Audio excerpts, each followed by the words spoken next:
"You're abandoning your family, Rebecca." My mom's voice thundered through the phone, cutting through the silence of my office. I pinched the bridge of my nose, already feeling the tension settle in.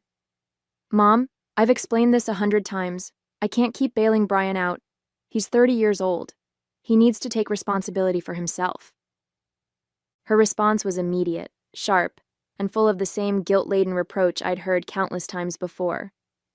"He's your brother. Family is supposed to help each other." I glanced at the neatly stacked paperwork on my desk, reminders of the long hours I worked to maintain my stability. "I've helped him, Mom. For years. This isn't about family. It's about the fact that he doesn't care. He spent all his savings, and now he expects me to clean up the mess.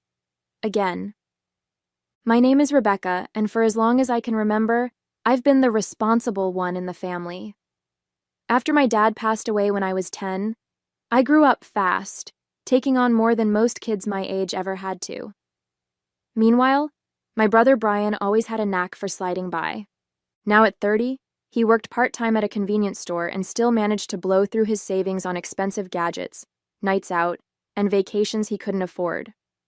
When his landlord threatened to evict him, my mom didn't ask. She demanded that I cover his rent. I refused. That decision sent my mom and Brian into a tailspin. 2 days later, I woke up to a notification on my phone. My heart sank as I opened Facebook and saw a long post from my mom. "Family should stick together, but sadly, not everyone believes that. Some people would rather abandon their own blood than lift a finger to help. It's a shame when greed comes before family values. I'm truly disappointed." The comments poured in. People I hadn't seen in years chimed in, offering sympathy and criticizing me for being selfish or uncaring. And then there was Brian's post. "I never thought my own sister would leave me out in the cold, but I guess money means more to her than her family. At least I know who really has my back. Thanks, Mom." The words stung, but not as much as the betrayal. They were painting me as a villain to everyone we knew, twisting the story to make me look heartless.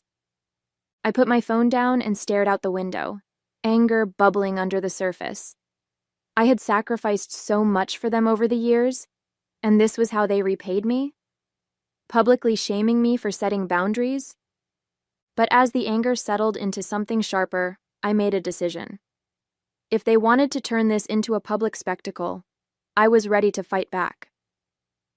After seeing those Facebook posts, I couldn't shake the anger coursing through me.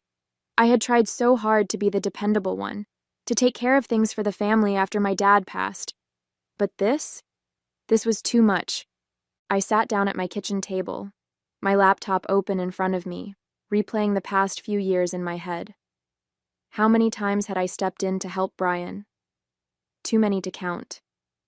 When he lost his job 2 years ago because he stopped showing up, I covered his bills until he found another one. When his car broke down, I gave him the money to fix it, only to find out later he'd used it to buy concert tickets instead. And when he borrowed money to get back on his feet, it went straight to designer sneakers and online shopping. The worst part wasn't even Brian's irresponsibility. It was my mom's unwavering defense of him. "Boys are different," she'd say whenever I brought it up. "He just needs time to figure things out." That time had turned into years of excuses, and now, with those Facebook posts, she'd gone from making excuses to outright vilifying me. I opened my email, intending to respond to a work inquiry, but I couldn't focus. The knot in my stomach wouldn't let me move on. Enough was enough. Later that evening, I called a lawyer. I explained the situation, my voice shaking with frustration as I detailed the posts and the damage they had done to my reputation. "I can't just let them get away with this," I said, my anger barely contained. The lawyer listened patiently before responding. "Defamation cases can be tricky, but if their posts have caused you real harm, whether professionally or emotionally, you have grounds to act. Let's get started by gathering evidence." I hung up the phone, feeling a mixture of anger and relief. Finally, someone was on my side, but as I gathered screenshots of the posts, an idea struck me. My dad had left an inheritance for both Brian and me, one that was supposed to be protected until we turned 25. I hadn't thought about it in years, assuming my portion was safely sitting in an account. Curiosity got the better of me. I called the lawyer back the next day. While we're at it, can you look into my inheritance? I just want to make sure everything's in order. Of course, the lawyer replied. I didn't know it yet, but that request was about to unravel a much bigger betrayal than a few Facebook posts. A week after I had called the lawyer, I received an email that sent a chill down my spine. The subject line read, "Inheritance Investigation Findings." I clicked on it and read through the summary carefully. My lawyer had discovered that, for the past 5 years, Brian had been withdrawing money from what should have been my portion of the inheritance. The account had been managed by my mom until I turned 25, but it seemed that Brian had somehow gained access to it after that and had been dipping into it regularly. My hands trembled as I scrolled through the document. Thousands of dollars, gone. Money I'd never even known I had, used for who knows what. When I called my lawyer to get more details, his voice was calm but firm. It appears that your brother accessed the account without your permission. It's a clear case of theft. He's taken a significant portion of what was rightfully yours. I leaned back in my chair, trying to process what he was saying. How could this happen? My mom was in charge of the account for years. She never said anything about Brian having access. It's possible she didn't know, the lawyer said. But it's also possible she trusted him to manage it responsibly. Either way, it's a serious breach. The implications were staggering. Not only had Brian been stealing from me, but my mom, whether knowingly or unknowingly, had let it happen. That night, I sat at my kitchen table, staring at the financial records my lawyer had sent me. Each transaction felt like a slap in the face. Concert tickets, electronics, vacations, things I had struggled to afford for myself while Brian had been using my money to fund his lifestyle. The Facebook post suddenly felt like the least of my problems. This wasn't just about public humiliation anymore. This was a betrayal that went to the very core of my family. I debated calling my mom right then and there, demanding answers. But I stopped myself. Confronting her without a plan would only lead to more deflection and guilt-tripping. Instead, I emailed my lawyer. "What's the next step?" I asked. By the time I went to bed, I had made up my mind. I wasn't going to let this go. For years, I had been the one who sacrificed, the one who kept the peace while Brian got away with everything. Not anymore. As I turned off the light, one thought kept running through my mind. They're about to find out exactly who they're dealing with. The next day, I met with my lawyer in his office to discuss the next steps. The small room felt suffocating as I laid out every piece of information he had uncovered. "This isn't just about the inheritance," I said firmly. "Brian and my mom have crossed a line. Those Facebook posts were bad enough, but now I find out he's been stealing from me for years. I want to take action, serious action." My lawyer nodded, his expression calm and professional. "We'll start by filing for defamation based on the social media posts. But regarding the inheritance theft, we'll need to pursue a separate case. It's straightforward given the records we have, but it might get messy." "Messy doesn't bother me," I replied, crossing my arms. "I'm done letting them walk all over me." That evening, I called my mom. I needed answers, whether she was complicit in this or just blindly trusting Brian. "Hi, Mom," I said, my voice steady. "Rebecca," she answered quickly, her tone still carrying the usual edge of annoyance. "Are you calling to apologize? Brian is—" "Save it," I interrupted, cutting her off mid-sentence.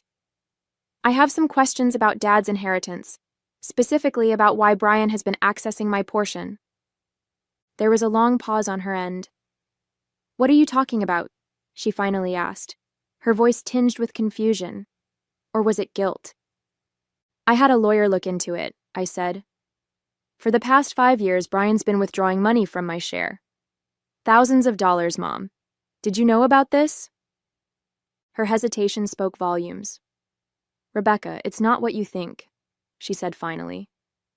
"Brian. He needed help. He promised me he'd pay it back." My chest tightened, a mixture of anger and disbelief washing over me. You knew? You knew he was stealing from me and you didn't say anything? I didn't think it was stealing, she said defensively. It's family money. He was in a tough spot, and I trusted him to handle it responsibly. I laughed bitterly. Responsibly? He's been blowing it on vacations and gadgets while I've been working myself to the bone, and you let it happen. Rebecca, please, she pleaded. You don't understand.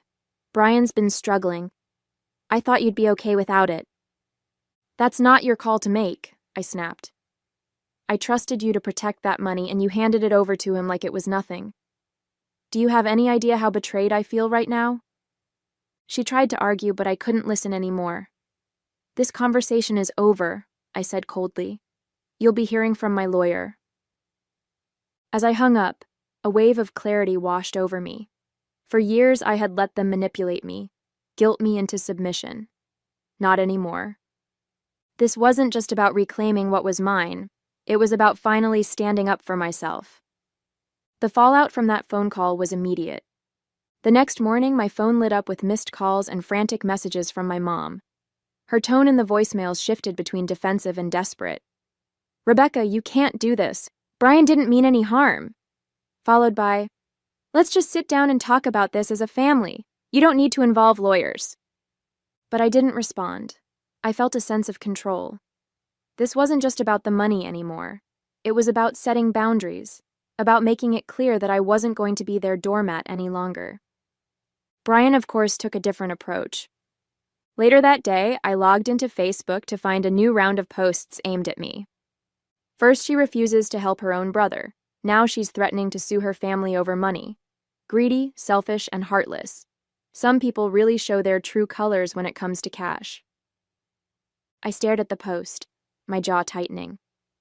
The comments were filled with the same crowd of enablers from before, chiming in with their unsolicited opinions. She sounds awful.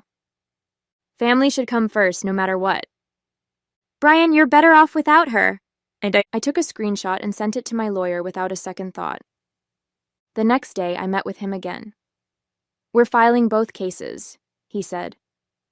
The defamation suit is straightforward. As for the inheritance, we have more than enough evidence to prove theft. But you need to be prepared. This is going to strain your relationship with your mom even further. I leaned forward, my expression hard. It's already strained beyond repair. Let's do it. He nodded. One more thing. If this goes to court, Brian will have to explain where the money went. Are you ready for that? It could get ugly. A part of me hesitated. Did I want to know how deep this betrayal ran? But then I thought about the years I'd spent sacrificing for a family that never appreciated me. I'm ready, I said firmly. That evening, I got another call from my mom. This time I picked up. Rebecca, she said, her voice trembling. I talked to Brian. He told me some things about the money. I didn't know it was this bad. What did he tell you? I asked, my tone sharp. Her silence spoke volumes. I'm sorry, she finally whispered. I didn't realize how much he'd taken. I should have stopped him. Her words felt hollow, but I let her continue. I'm going to talk to him again. We'll figure this out. Just, please don't take this to court. I closed my eyes, taking a deep breath. It's out of my hands now, Mom. You should have thought about this years ago. As I hung up, I felt a mix of anger and relief. She was starting to see the truth, but it was far too late to undo the damage. A week later, my lawyer called with an update that caught me completely off guard. We've been reviewing additional financial records, he began, his tone calm but serious. And it turns out Brian hasn't just been dipping into your inheritance. He's also been misusing some of your mom's accounts. I froze. What do you mean? It seems he's been accessing funds from an account your mom set aside for her retirement, he explained. We found consistent withdrawals that matched the same pattern as the ones he made from your inheritance. For a moment, I couldn't find the words. My mom had been so adamant about defending Brian, so blind to his faults, and now he'd stolen from her too? Does she know? I asked finally. Not yet, he replied. But if we proceed with both cases, this information will come to light. I hung up the phone, my mind racing.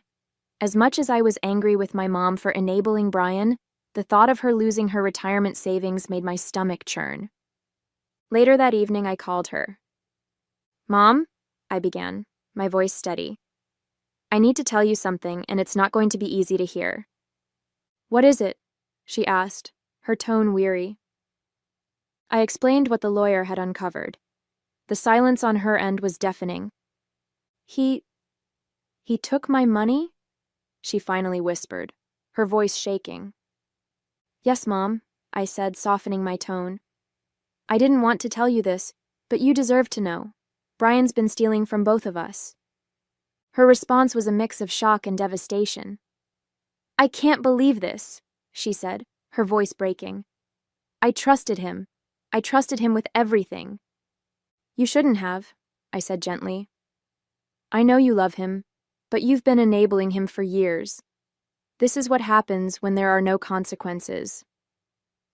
She began to cry, and for the first time I felt a pang of sympathy for her. As much as she had hurt me, she was also a victim of Brian's selfishness. What do we do now? She asked through her tears. We let the legal process play out, I said firmly. This isn't just about the money anymore. It's about accountability. The following days were tense. My lawyer filed both cases, and I could feel the weight of the upcoming confrontation pressing down on me. I knew it wouldn't be easy, but I also knew it was necessary. For years, I had allowed my mom and Brian to take advantage of my kindness. But this time, I was standing my ground. It was time for them to face the consequences of their actions, no matter how much it hurt. The first court date arrived sooner than I expected. Sitting in the courtroom, I felt a mixture of anticipation and dread. On one side, I wanted justice for what Brian had done, for the years of entitlement, for the theft, for the way he had painted me as the villain. But on the other side, I knew this process would be painful, dragging our family's darkest secrets into the light. When Brian entered the courtroom with my mom, his smug expression made my blood boil. He had the audacity to look bored, like this was just another inconvenience in his life. My mom, however, looked completely defeated. She avoided my gaze, her shoulders hunched as though the weight of everything had finally caught up to her. The lawyer presented the evidence methodically. Transaction records, bank statements, and screenshots of the social media posts were laid out in black and white. Each time my lawyer spoke, I could see Brian shifting uncomfortably in his seat. And when it came time for Brian to speak, his tone was predictably deflective. I didn't mean for things to get this far, he said, his voice dripping with faux sincerity. I was struggling, okay? I only took the money because I thought I could pay it back. But Rebecca doesn't understand what it's like to need help. She's always had everything together. My jaw clenched as I listened to his excuses. Struggling didn't explain the vacations, the gadgets, or the nights out. And as much as he tried to play the victim, the evidence told a different story. When the judge asked my mom to testify, she hesitated, glancing at Brian nervously. Finally, she spoke, her voice trembling. I trusted Brian, she admitted. I thought he'd use the money responsibly, but I didn't know how much he'd taken, or what he was using it for. I didn't realize how much he'd hurt Rebecca. Her words stung, but they also carried a glimmer of accountability. She was acknowledging the truth. The court ruled in my favor. Brian was ordered to repay the money he had stolen, and the defamation case was settled with a public apology that both he and my mom had to issue online. It wasn't a perfect victory. I knew it would take years for Brian to pay back what he owed, and the apology, while satisfying, didn't erase the damage they had done. But it was a start. As we left the courtroom, Brian shot me a glare. I hope you're happy, he spat. I am, I said simply, meeting his gaze without flinching. My mom lingered behind, her eyes filled with tears. Rebecca, I don't know how to make this right, she said quietly. You start by being honest, I replied. With me, with yourself, and with Brian. No more excuses. She nodded slowly, her face a mix of guilt and sadness. I'll try, she whispered. That evening I sat in my apartment, reflecting on everything that had happened. The courtroom battle was over, but the real work was just beginning. Setting boundaries with my family wasn't going to be easy, but I felt like I had the strength to do it. And as much as it hurt to see my mom and brother for who they really were, I felt a sense of relief knowing I had finally stood up for myself. In the weeks following the court ruling, life felt oddly quiet. I wasn't inundated with calls or messages from my mom anymore, demanding that I be there for Brian or solve their latest crisis. It was as though the verdict had forced her to take a step back, or maybe she was just too embarrassed to face me. But the silence didn't feel empty. It felt like peace. One afternoon, as I sorted through my bills at the kitchen table, my phone rang. The caller ID flashed my mom's name. For a moment, I considered letting it go to voicemail, but something compelled me to pick up. Hi, Mom, I said, keeping my tone neutral. Hi, Rebecca, she replied, her voice hesitant. I've been thinking a lot about everything. About the inheritance, the court case, Brian. I waited, unsure of where this was going. I didn't want to believe it at first, she continued. But I can't ignore the truth anymore. You were right. About him, about me. I let him take advantage of you, and I stood by while he hurt you. I'm so sorry. Her words hit me harder than I expected. For years I had dreamed of an apology like this, but now that it was here, I didn't know how to feel. Thank you for saying that, I said finally. But it's not just about apologizing, Mom. It's about changing. For years I've let you and Brian treat me like I didn't matter. That has to stop. She sighed. I know. I've been thinking about how I can do better. I just hope it's not too late to fix things between us. I didn't respond right away. It's not too late, I said eventually, but it's going to take time. Meanwhile, Brian had gone radio silent. Part of me wondered if he was plotting some sort of revenge, but my lawyer assured me the legal agreements made it impossible for him to retaliate financially. Still, I knew better than to trust him. One afternoon, I received a notification that Brian had posted on Facebook. Against my better judgment, I opened it, bracing myself for another round of vitriol. Instead, I found a post that was markedly different from his usual tone. I want to apologize to everyone I've hurt, especially my sister, Rebecca. I made mistakes I can't undo, and I'm working to make things right. I know it'll take time, but I hope she'll eventually forgive me. I didn't know whether to laugh or cry. Was he actually trying to take responsibility, or was this just another performance? Either way, I decided not to respond. I wasn't ready to open that door again. Not yet. In the months that followed, I began to rebuild my life. I threw myself into work, pursued hobbies I'd neglected, and even started planning a long overdue vacation. My relationship with my mom remained fragile but functional. She made an effort to call me weekly, not to complain or demand anything, but to ask how I was doing. It was a small step, but it felt significant. As for Brian, I kept my distance. The court had forced him to pay back the money he had stolen, but I knew it would be years before I saw most of it.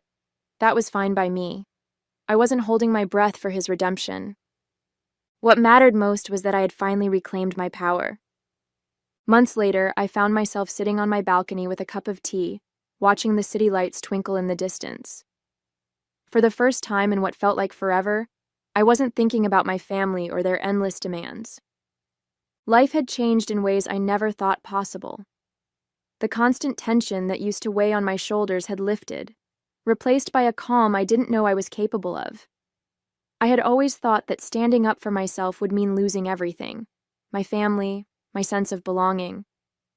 But instead, it had given me something I'd been searching for all along: peace. My mom and I had begun to rebuild our relationship, but it was slow. She still called once a week, often to update me on small things like her garden or a book she was reading. These conversations felt lighter, freer, as though the weight of unspoken expectations had finally disappeared. As for Brian, he remained distant.